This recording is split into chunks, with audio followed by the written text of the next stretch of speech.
40कडे झुकलेलं तापमान, त्यात हंडाभर, तेही गढूळ पाण्यासाठी माय माऊल्यांची जीवघेणी कसरत.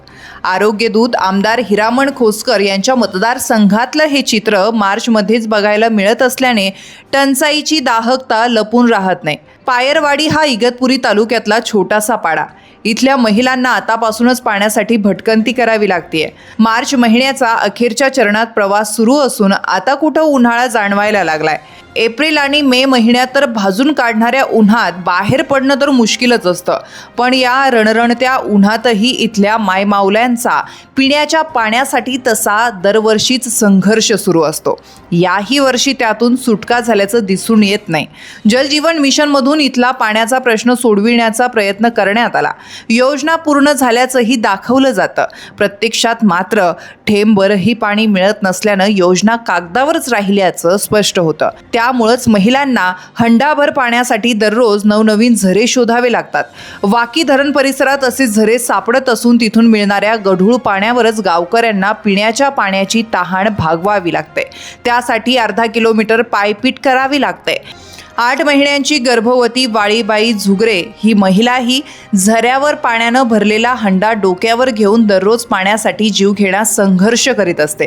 खोसकर हे आरोग्यदूत म्हणून ओळखले जातात. याच आरोग्यदूताच्या मतदारसंघात गढूळ पाणी प्यावं लागत असल्याने सामान्य गावकऱ्यांप्रमाणे झुगरे यांच्यासारख्या गर्भवती महिलांचाही आरोग्याचा प्रश्न ऐरणीवर आलाय.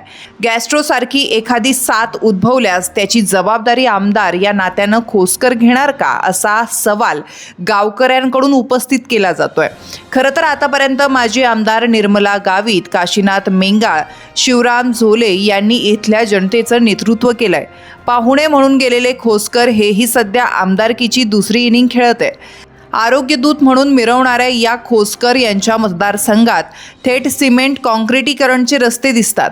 पण जलजीवन सारख्या योजना तडीस न गेल्यास आमदारांना केवळ रस्ते करण्याचीच आवड आहे का, हेही स्पष्ट होणं तितकंच गरजेचं आहे. त्यांनाही पाणी प्रश्न निकाली काढता न आल्यानं जनतेनं बघावं तरी कुणाकडं, हा खरा प्रश्न आहे. ताई, तुमचं पूर्ण नाव काय आहे? तुम्ही राहायला वाळविरीमध्येच आहे का? मग इथं राहतात. पावसाळी पाण्याची सोय होते, पण उन्हाळी आता तुम्ही आता किती डोक्यावरच अंडे आणावं लागतं. मग आता तुम्ही म्हणजे प्रेग्नेंट आहात, किती महिना चालू आहे तुमचा? 8वा. मग आता पहिल्या महिन्यापासून तुम्हाला घरात काम करणार तुम्हीच आहेत का? एकटीच आहेत.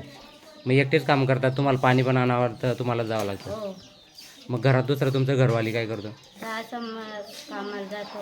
तो कामाला जातो. मग दुसरे लहान मुलं वगैरे कोणी? तुम्ही एकटेच आहेत. मग तुम्हालाच तुमचं पहिल्या महिन्यापासून आतापर्यंत तुम्ही सगळं काम करताय. मग तुम्हाला त्रास होतो याचं काही जाणवत नाही का तुम्हाला?